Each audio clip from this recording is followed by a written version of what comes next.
Thank you for joining us. I'm Gord Long. As always, it's my pleasure to have back with me today Charles Hugh Smith, well-followed, prolific writer on the web, who is the publisher of the well-followed site of2minds.com. Time once again, Charles, to exchange some ideas, which I always look forward to, but I need to start by stressing with our new viewers that this is not an interview. We do these videos as a way of us productively dialoguing the important trends we're identifying and simply make our synthesis discussion available to the public for those that might be interested or want to contribute comments, which, by the way, we truly welcome and value. That's one of the reasons we do that, is your feedback is so important in insights that we're missing and unaware. It helps with our writing and our research. The subject today is one of many questions that Charles and I are grappling with. And the question is whether the new Trump administration will be the beginnings of what Trump touted as recently as his Tuesday address to the Congress as a new era in America, prosperity and revitalization. Will we see an economic era comparable to, say, the Roaring '20s? Or is a change underway by the new administration actually going to lead to a potential Great Depression 2.0? President Trump's approach is unquestionably something no American has seen in their lifetime that have been paying attention, and many American citizens are quite literally scared. To make it clear, Charles and I have no political position to take here in this video. Rather, we're more focused on what the potential dynamics are that may become the deciding factors in answering that question. So, as such, we see three deciding dynamics as shown here. We'd like to put them into perspective first and then go through each of them. Charles, any comments you'd like to make here before we begin? Well, Gordon, I just wanted to mention for listeners that you and I have been discussing economic and social factors for 15 years now. So we have a long history of thinking deeply about the underlying dynamics, beneath the surface. And so when we talk about the fourth turning, which is what the first topic is, that we're in the fourth turning, and the Roaring '20s or the Great Depression are potential issues because we're in this critical time of tremendous change. And so that's the fundamental context, is things are moving that haven't moved for a long time, and there's no predictable outcome because there's too many moving parts. And so what we're doing is just trying to identify the dynamics that are going to be moving tectonically beneath our feet. Let's start with positioning the dynamics at play as they concern the era that we're in and the storm of headwinds actually facing America for any of these changes. We're in the midst of the well-documented by Neil Howe and William Strouth of the fourth turning. This is not academic. This is what's happening. And I encourage everybody to read their works so you can see a lot of things unfolding, and the better the understanding you have about it, these things are easier to see and are not as chaotic. And the fourth turning aligns with many actually other longer cycles developed by both Harry Dent and Martin Armstrong. And as expected from cusps in these cycles, we're seeing societal shifts in attitude towards governance. Today, this is taking the form of a shift towards what we can best describe as populist beliefs that the ruling institutions are no longer serving the needs of the people. In the top list of countries, we highlight just some of the larger countries facing societal turmoil with the emergence of new parties that are challenging the status quo. A sense of anxiety is showing in election polls where the old is being replaced with new emerging populist parties. There's something happening across the planet. Donald Trump's victory stems from the takeover of the Republican Party by his American First political movement. It's a party within a party. And 8 weeks after Trump won, the Canadian Prime Minister, Justin Trudeau, announced his resignation, and he said, "I'm no longer the right leader for Canada during this period of time he sees ahead." It now appears increasingly likely that in the coming weeks we're going to see the fall of ruling governments and coalitions in Austria, Germany, France, Britain, and others such as Romania are likely to follow. And what seems to be unfolding around us is nothing less than an ongoing collapse of the world's globalist regime. And Charles, you've written extensively about many of these elements.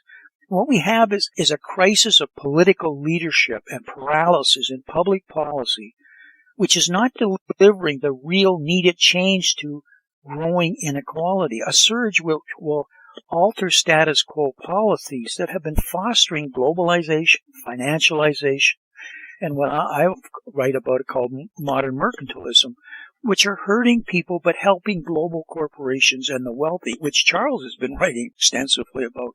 And incumbents are being punished for the most evident issues regarding inflation and immigration right now. Incumbent governments are being given a kicking, in my opinion, by furious electorates who had suffered a huge drop in their standard of living. It made not the slightest difference whether the incumbents were left of center Democrats in the U.S., centrist Macronists in France, or right of the center conservatives in the U.K. In the cases of excess immigration, the loss of well-being was feared. In the case of excess inflation, the loss of well-being was genuine. The first clear sign that something truly big may be happening, in my opinion, was the historic comeback and victory of Donald Trump in the last November election. It's nothing more than representing a blunt force instrument of change that the country or people are looking for, whether they like him or not. Maybe frankly, despite not liking him. Trump's plan for change is unprecedented. But as we said, will it work? Is it even properly understood by the public? Charles, any comments on what you're seeing or hearing now in that regard? I think we all sense that for a great many people, possibly the majority, the status quo isn't working for them anymore. It's not creating prosperity. It's not giving them a sense of security. And so they are desperate for change. And so they're attempting to get that change politically.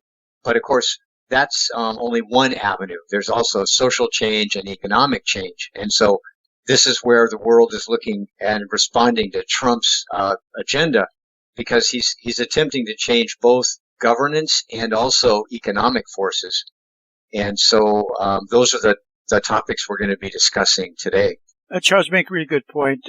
I'm going to just now start talking about some of the economic and financials as the headwinds here. But I think the deciding factors are going to be the dynamics of social change underneath it and how it reacts to the changes that are made, how they unfold, and the narratives that are created by many, good and bad, that steer the public thinking. Here's the economics facing Trump in America. It's quite simple. The U.S. national debt is simply growing faster than the economy, and the debt payments and deficit financing are beginning to consume the budget. The gap between the two lines shown here has become just too big.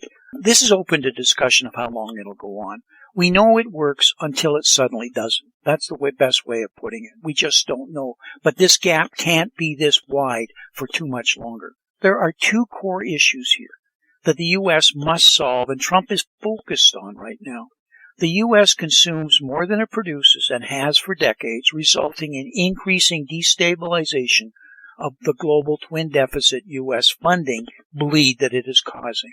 And second, the U.S. deficit spending no longer generates the GDP growth it once did. Specifically, debt growth no longer produces economic growth at a sufficient rate. The cornerstone of Keynesian deficit financing doesn't work. And here are the numbers.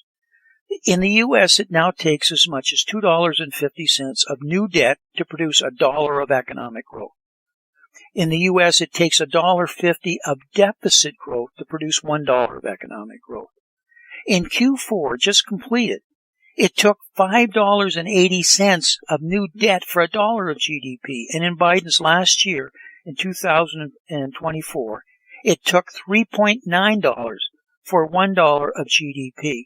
This is a road, by doing this, to complete and total bankruptcy. And I got when a German's big election, and the first thing coming out of them is a massive deficit financing out of Germany, which has exploded the European markets. It's a whatever it takes moment in Europe. But these numbers says it won't work. All you're doing is piling on a bigger problem. It's old thinking, and now so entrenched it is right now, and that's the problem. So let's shift from the economics and the finance of the headwinds to the dynamics of what may be the real deciding factors and what determines the outcome of our question. Will it be the Roaring '20s or the Great Depression 2.0? The first is the American divide. Charles, can I turn it over to you for the first two items here? Let's talk about the divide that's present in the domestic economy and in the national society. And this is part of the divide plays out in a number of ways. One is political, right?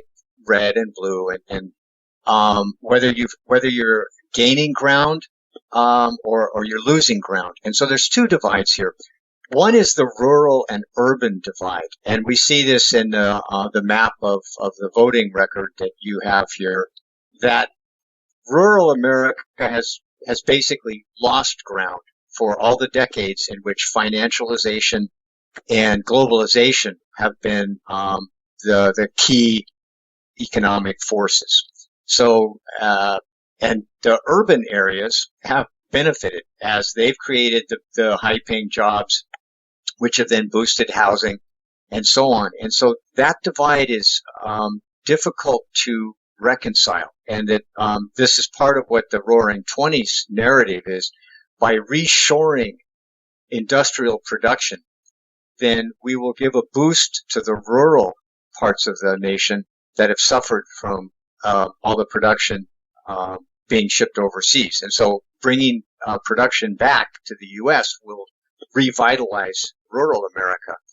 And so that's one divide. The other divide is, of course, the generational divide, that the generations, Gen X and boomers, who were able to buy assets such as houses and stocks when they were dirt cheap 25, 30 years ago, have benefited greatly from the asset bubbles that have inflated these assets, where the younger generations, millennials and Gen Z, have been basically cut out of those markets. They can no longer, housing is no longer affordable. And so, and since housing is the core of the middle class and the affordability of having a family, then that's a devastating social divide as well. And so those divisions are real.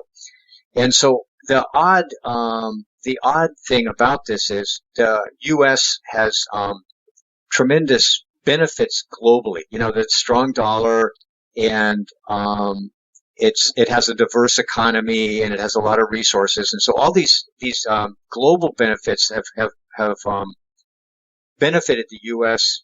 as a global economic force. But in the home economy, it has become an economy of the haves and the have-nots.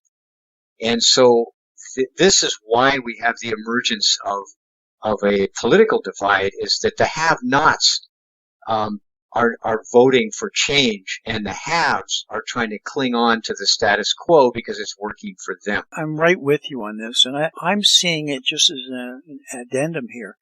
Is in the urban, it's dominated, but I've come to refer to as the credentialized class. That is, college educated. Everybody's got a college education, it seems, and increasingly they hold master's degrees. And the truth is, they spent most of their lives in academics. They're only briefly have entered and are, progressing into the real world. On the other side, in the rural, you have the working class. These are people that are in the trades. They're farmers, they're ranchers, they're in the services, they're police, fire, EMT. I'm not saying they're uneducated at all, but they're very much practical in terms of how they spend their life. And so you have this, in some ways, a distortion of the ideal crowd versus the practical crowd. That's not fair because everybody is not quite as cut as that, but it is definitely there. And so what Trump is fighting, and he's trying to articulate it, and I'm not defending him, I'm defending that where his changes are, is he calls it back to common sense. And he calls it the administration of common sense. And I can remember as a kid, Joey Brown, a famous comedian, he used to say all the time, nothing is more uncommon than common sense. And so a big part of this is not just philosophical. It's kind of the basics of where we're coming from in this have and have-nots class. There's a cultural divide there, yes, as well. But we can't cover all of or heal all the divides, but we do need rather desperately to kind of level the playing field of opportunity so that people in rural America feel the same opportunities that are currently available to the urban populations, right? We have to be able to do that if we want to maintain, a national unity. Where that broke down, Charles, is when we deindustrialized in this country. When we saw 55,000 manufacturing facilities go to China when they entered the World Trade Organization in 2002, and 70,000 facilities have left. So until we reindustrialize to some degree, are 70,000 factories going to return to America? Never. But, if 5% of them did, because of tariffs, and it's better to do final assembly, 5% of 70 is 3,500 companies, that can have profound impacts. And we've seen, $1.9 trillion unfold here with major investments returning or coming to America in the last 6 weeks. So there's a chance that some of this may change and unfold. I don't know. I just stating the obvious here. Yeah, the next topic I want to talk about is called it's how is the capital of the nation allocated, and it's controlling the allocation of capital. And this is, of course, the core of capitalism. So let's just real quickly contextualize this, that, the debt that you described, that's the Keynesian idea that we just borrow our way to prosperity. The problem there is, and we've discussed it in the past, is diminishing returns. In other words, when the money's so easy and cheap, then you misallocate that capital. It gets malinvested, and it ends up funding inefficiencies that would not have come to be if money were expensive and scarce, right? So you get diminishing returns and malinvestment. And so then your capital is allocated incorrectly. You're not really getting much for your money. So that's one part of it. The other part of capitalism is what the economist Schumpeter described as creative destruction. You've got to be able to let bloated status quo giants collapse and close their doors if they're no longer productive and efficient. And so this is painful for the people whose industries are being disrupted, but the idea is that the capital will be allocated in a more productive way somewhere else. Now, the problem I see here is that our economy is now dominated by what I call monopolies and cartels. And that, whether it's healthcare, national defense, big tech, industry after industry after industry is dominated by a handful of companies, banking, right, so on. And these companies have great political and economic power to protect themselves. And we call this building a moat, right? You dig a moat around your company so that competitors can't touch you, right? Or if competitors arise, you buy them up. You snap them up for $100 million and you issue $100 million in stock the next day, and hey, it was free money for you. So this is a problem for the economy, is if you lose dynamism, right? You're no longer dynamic because all the big players have dug moats around themselves and bought political influence so that they have a regulatory moat as well. And this is the exact opposite of capitalism's dynamic forces, right? And so this is my fear, where we won't get the roaring 20s, is because all the big monopolies and cartels are telling us, oh, we'll lead you into the roaring 20s, just continue giving us all the political power and all the economic power. And yet that's exactly the opposite of what capitalism would say, which is all these big bloated cartels and monopolies have to be broken up to allow for change to happen, and allow competition to re-enter the markets. This leads to what I call moral rot. That if we're being told that we're entering the roaring 20s, but actually our fundamentals are decaying beneath the surface because they're all being protected by entrenched interests, then we're not going to get the roaring 20s. We're more likely to get the Great Depression. And so we're going to have to tackle not just inefficiency and corruption in the governance part of our national life, we're going to have to tackle it in the corporate world as well. This whole idea of corporate raiders began in the 1980s, and those of us who were active in the economy then remember that this was a fairly new phenomenon. It used to be that in big industrial companies like Ford or GM or IBM were worlds unto themselves, and they tended to invest in the communities in which they were based. And in the 1980s, this model of corporate raiders arose where, because money started to get cheaper, then the corporate raiders would borrow huge amounts of money. They would go in and buy up an entire company. They would privatize it, take it public. They would break it into parts and sell the most profitable parts off and reap, big profits from that. Then they would kind of take the heavily indebted remains, and then they would send that out as an IPO. They would take that remaining stuff public and then reap the benefits of an IPO. Meanwhile, the company had been gutted, and the communities that the company were in have been gutted. And so now we call this private equity. Private equity goes in, breaks stuff up, buys stuff out, takes it private, then goes IPO. All these kind of machinations. The question is this really allocating capital more efficiently, or is it simply strip mining the economy to benefit the few at the expense of the many? And these are open questions. In other words, I don't have a simple answer here. But I think what's been lost, and that what people are trying to recover in some way, is a sense that the national interest is just as important as private profit. We need to focus on the national interest, not just private gain, because private gain doesn't necessarily serve the national interests. Listening to your comments, I kept thinking of the inauguration speech with Trump, and who was standing directly behind him were all the CEOs of the major technology corporations who were central to the control of implementation of some level of censorship that we used to be discussing here in some of our videos. So how quickly the corporations align themselves, suddenly are passing money for the inauguration, etc. Because they will move with whatever the flow is. It'll be really critical to people like Trump to stay true and recognize one of his failings in his first term was listening to the experts, and he even acknowledges that.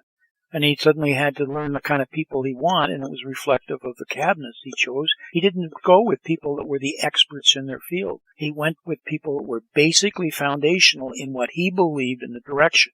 Again, whether he's right or wrong, that's the only way you can get change. You don't get change any other way by having the experts and the powers to be the status quo. You'll just get a new modification of it. How successful he'll be, how well he recognizes, I don't know, but the points you make are right on.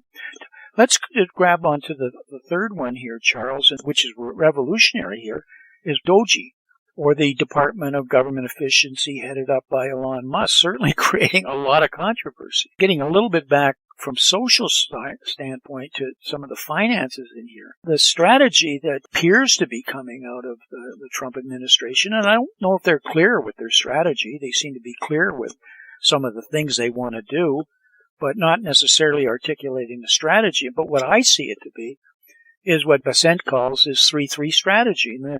And he thinks that 10-year yields can decline, and they have to finance our debt, if we have 3% real GDP growth, 3% fiscal deficit, and a 3 million barrels per day of increase in oil production. If he can achieve, if the country can achieve those, we can get this show back on the road. Those are not insignificant chin-ups. But to reduce the fiscal deficit from 7% of GDP right now down to something even manageable at 3%, there are only 3 routes to that. One, you have a 10% nominal GDP growth, at least my calculations, $1 trillion rise in revenue, or you have to have $1 trillion cut in spending, or some combination of the 3. So what comes out of that, therefore, my back of the envelope calculations suggest this will take the form of something like $400 billion in annual GDP growth, if you can get that through reduced oil prices via Riyadh Accord or something. And I notice that he is very much getting the OPEC Plus to drive up their supply which will start to drive down prices. I notice oil is falling down as he puts pressure on him. He might get that. And of course, drill, baby, drill. But then we have pressures with Canada, possibly because they're a big supplier of energy in there. We'll see. But there is a chance he could get to $4 billion. The other is $2 billion in tariff revenues. Probably a strong chance that number is possible. But he needs $4 billion in actual Doji savings regarding waste, corruption, and fraud to come out with this $1 trillion I'm showing here. So the goal is $2 trillion over 10 months of Doji. That's what they've got. That's their goal. So of Independence Day in 2026, and Bessent sees $3 billion reducing the deficit by that $3 billion I just showed you, down to 1.6 from 1.9, which is still very, very high.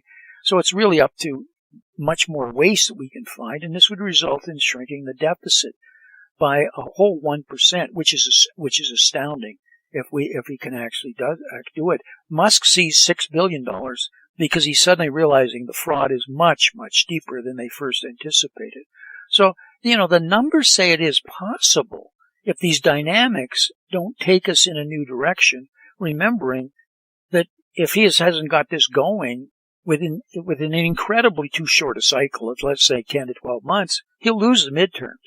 And immediately lose the midterms, that House will demand an impeachment of Trump, and here we go all over again, as we did 2 elections ago. It'll be a repeat. So the Doji website reports almost daily here, and I'm showing their website. I encourage you to follow it. And it currently lists $105 billion of actual tangible savings so far that they can break. And what it shows here on this chart is the contracts, grants, and lease cancellations are about 30% of the total savings. So they've found 2,300 contracts terminations for $8 billion, just under 3,500 grant terminations for another $10 billion, 740 lease terminations on the number of square feet showing here. I mean, these are big numbers, but they're still not getting anywhere near what they're after. But we'll see how the accounting comes out. But the reaction, maybe most important, Charles, is the reaction is negative to this. I think a lot of people support it, but as soon as the feedback the narrative starts to say innocent people are being hurt, and there are innocent people, good people getting caught up in this, because when you do things very quickly, because the clock is ticking on the debt before it suddenly doesn't work, you break things, and that's what's going on. And it leads to, as I'm showing you, controlled opposition, constitutional challenges. The courts are jammed and will increasingly be jammed with class action suits, union instructions on what to do, fighting them everywhere they can, and just simply disobedience from employees that just refusing to follow along. To be expected, frankly. But nevertheless, huge challenges in front of them. Any comments on Doji from your perspective socially, Charles? I know you had some. Thank you, Gordon. I think the focus here and what we should all be focusing on is the need for accountability and transparency in governance and in publicly traded companies. And so I think we have to be honest and say that our governing structures have not really been as accountable and as transparent as we deserve as taxpayers. In other words, if government agencies cannot provide an accurate accounting of their spending of the taxpayer dollars, then something's wrong. And if we can't find out what's going on easily, if there's obscurity instead of transparency, then clearly things have to get better. And so we deserve accountability and transparency under whatever political regime you want to have or call. That's the foundation of good governance. There has to be accountability and transparency. And as a small example, a few years ago, I emailed my local school board and asked for the number of employees that the agency had. And it's a big agency, millions, tens of millions of dollars. They couldn't tell me. They said they'd have to get back to me. Now, they're taking tens of millions of dollars from the local community for the school district. And don't we deserve like an accounting that can fit on a couple of pages? Shouldn't we be able to be told how many employees they have and what those employees are doing? I mean, this is just fundamental to governance. And I think that's the positive element here of the fourth turning is we've got to improve the accountability and transparency so that we can become more efficient as a nation. That's one comment. The other comment I have is that we have to look at two other issues, and one of them is that much of the federal monies are flowing to private sector companies. In other words, like you look at the Pentagon budget, a lot of that money goes to the national defense, a handful of national defense companies. And a lot of the money in Medicare and Medicaid go to a handful of hospital change, big pharma companies, and so on. And so when DOGE starts looking for inefficiencies and waste, they're going to have to worm their way through the federal bureaucracy into these private sector companies, which have been feasting on all this, quote, free federal money. The biggest part of the fraud, as you correctly point out, Charles, is not necessarily within the government per se. It's in the NGOs, non-government organizations, and non-profit charitable organizations. And I'm not saying they're bad. Some of them really are bad, but what happens is the money is allocated to them for some reason, but how they're spending it, we don't see it. And as we found out with things like USAID and others already, it's mind-boggling where the money is going, that the decisions that they're taking, or for whatever reasons these decisions were made on behalf, or what led to it. We don't even know that. But it is certainly nothing that supports America as most would see it. So how are you going to audit that, as you point out? That's, to me, is what they're going to really learn. And we're talking hundreds and hundreds of organizations that are outside that purview. That's the problem. Conclusions? There's little doubt that Trump has been handed a serious set of conditions. But the fact is that in 6 months, he owns them and must answer whether what he is doing is fostering confidence that America is on the right path, or the midterm elections will give the electorate another chance for change, and they'll demand change.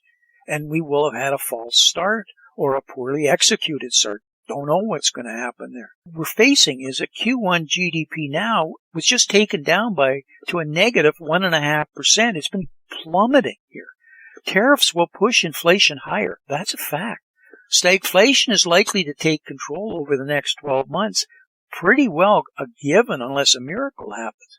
Trump has less than 18 months in total to pull off a miracle. The headwinds are frankly unprecedented, and he'll likely lose the midterm House control of the House midterm. I would say, as a betting man, I think his chances are less than 50% at this point in time. And the Democrats will start immediately, as I said earlier, if they take control of the House, of impeaching Trump and regaining it with a total House control. And they'll be even more aggressive. And I'm not trying to blame anybody here. It's just that it's not delivering anything that the American people want. And the government itself will be getting in the way. And we'll have a 2-year lame duck, nothing until presidency, until we do it all over and start all over again. This is not a pretty picture. So these dynamics are in play. I didn't mean to be negative, finishing on a negative here, Charles, but that's why we don't know what the decision is here. We don't know what's going to come out, but these dynamics are going to play seriously into it. Any closing comments or any comments you want to make, Charles, that we haven't touched on? Yeah, I just would like to mention two, Gordon. One is that the source of the great divide between generations in urban and rural is like wealth inequality. The haves have gotten immensely richer, and the have-nots have lost ground or lost opportunity. So how does all this change resolve that key issue? And the status quo was failing to do that. It was not resolving the divide. It was not resolving wealth and income inequality at all. It was exacerbating it. That's why people voted against the status quo politically. The other issue is the U.S. economy has become far too dependent on zero interest rates and asset bubbles, creating the wealth effect. And that's been the idea is that we're going to create wealth without any actually producing anything else. We're just going to blow an asset bubble, and then everyone's going to feel richer, so they'll borrow and spend more money and support the consumer consumption. But that's a fake, phony system. You don't create real wealth by creating an asset bubble. You actually have to produce, as we've often said, goods and services more productively than you did before. So we've got to wean ourselves off this dependence on asset bubbles and zero interest rates. And that's going to be a problem that I don't know that we can say the political system can resolve entirely. But if we don't resolve those two problems, then the system is going to fail. It will have failed the American public. The issue is we've stopped growing credit at a fast enough rate. What's substituting for credit is a phenomenal growth in wealth defined by asset prices going up. And if asset prices were to fall, the leverage would be phenomenal, because what undermines credit and debt is collateral. And when that collateral loses its value, it's a spiral that's uncontrollable. So there's a balance here. If our asset bubble even starts to weaken, the amount of leverage in the system could cascade very, very seriously. That's why the clock is ticking on this. And let's pray that the Trump as a blunt force instrument moves it far enough along that the next administration, whether Democrat or Republican, can move it even further towards the goal of saving America as a country and as a society. Closing comments, Charles? Yeah, so to return to our basic question, are we going to get the Roaring 20s or another Great Depression 2.0? And my point is, if we don't deflate these asset bubbles and wean ourselves off of the wealth effect as the growth driver, then we will get a Great Depression, because as you and I have described for 15 long years, you can't borrow your way to prosperity, and you can't malinvest on a vast scale. You've got to invest in increasing productivity and in creating opportunity for the entire population, not just the haves and the have-nots. And so we've got to address that directly, and that may require a Great Depression first. That's the question. We may have to go through a very painful financial adjustment that will be experienced as a depression by many people in order to get to the Roaring 20s or the Roaring 30s. That's what the fourth turning suggests as a strong possibility, because that's what changes a society's attitudes and starts us into the next cycle. It doesn't necessarily have to be a depression, but it's certainly massive change that was not anticipated, resets a moral compass for a society, value systems that bedrock it, and changes in institutions that serve us better. As I said at the beginning, we look forward to all your comments. We don't think we've got it right in any way. We didn't draw any real conclusions here on what's going to come out, but we look forward to any comments you would like to share with us on what you think is in store for us ahead. Charles, thank you for your time. Can you just tell and follow your work? Yeah, please visit me at of2minds.com or at charleshughesmith substack.com. Thank you, Gordon. Talk to you again next month. Okay.